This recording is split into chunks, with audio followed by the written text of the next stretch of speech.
Hey guys, I'm here to talk to you about post-traumatic stress disorder and the problems it poses.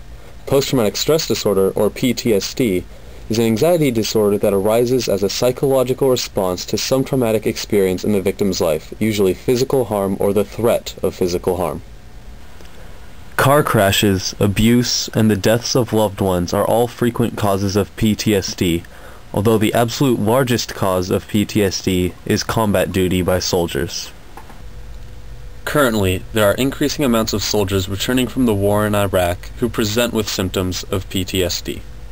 Victims of PTSD may startle easily, become emotionally numb, especially in relation to people with whom they used to be close, lose interest in things they used to enjoy, have trouble feeling affectionate, be irritable, become more aggressive, or even become violent.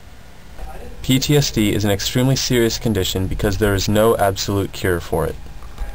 There are many different types of therapies for it, but there isn't one method that stops PTSD in its tracks.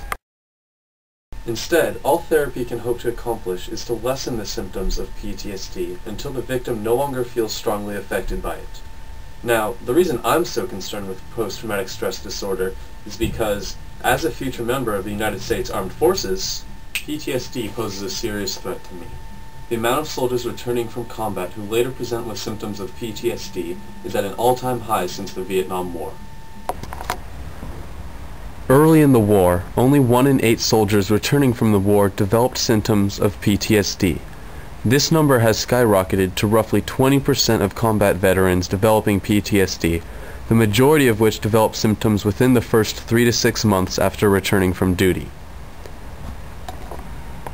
In addition, the number of attempted suicides has increased to 2,100, 6 times the amount when the war started in 2003, and that's only the amount of attempts while soldiers are in combat zones. It doesn't even include the attempts made by retired soldiers back home. Unfortunately, veterans aren't receiving the kind of treatment they need back in the States. Back in 2004, the Department of Veterans Affairs stated that it could handle its current load of PTSD patients, but it was doubtful that they could handle many more. This was shown to be true when in 2005, the VA announced that it was going to audit 72,000 PTSD cases. This audit was fought by politicians until it was shut down later that year. However, that didn't make any progress on the front of providing benefits for new victims of PTSD. Rather, it only allowed the old victims to retain their benefits. This is the part where you come in. Whether or not you support the current war is irrelevant. Our soldiers are still risking their lives to protect the freedoms and liberties we enjoy at home, a cause that is worthy of your support. As a new, young generation of informed voters, it is your responsibility to ensure they're getting the support that they need. Now, as voters, there are 3 ways you can make sure they're getting that support. First, legislation. You can vote directly for bills that affect the types of benefits that veterans receive. Keep an eye out during voting season in your home states for bills that could potentially help these soldiers in need. Secondly, senators and House representatives. You can vote for the Congress members of your state who will represent your views in the House and Senate. Lastly, the President. This is probably the most important way given the current point in time with the upcoming election. You need to vote for a president that best suits what you believe in. Now, I know I don't really need to tell you that, as I'm sure you've been hearing it from your friends, parents, teachers, etc. What I am asking you to do, though, is just to take one more point into consideration when choosing a candidate.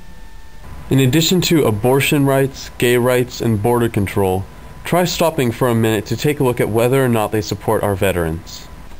It is very important to maintain the support of our veterans by displaying how grateful we are for their service by offering them the medical means to recover from the atrocities they witness.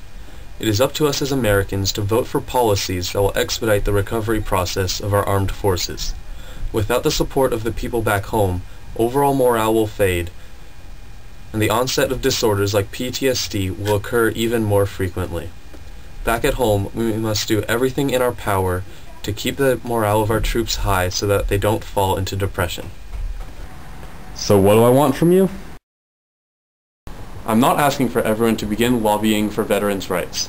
Rather, I'm simply asking that you keep a watchful eye and vote appropriately for bills and representatives that support our veterans. Our armed forces protect us overseas. We should protect them back home.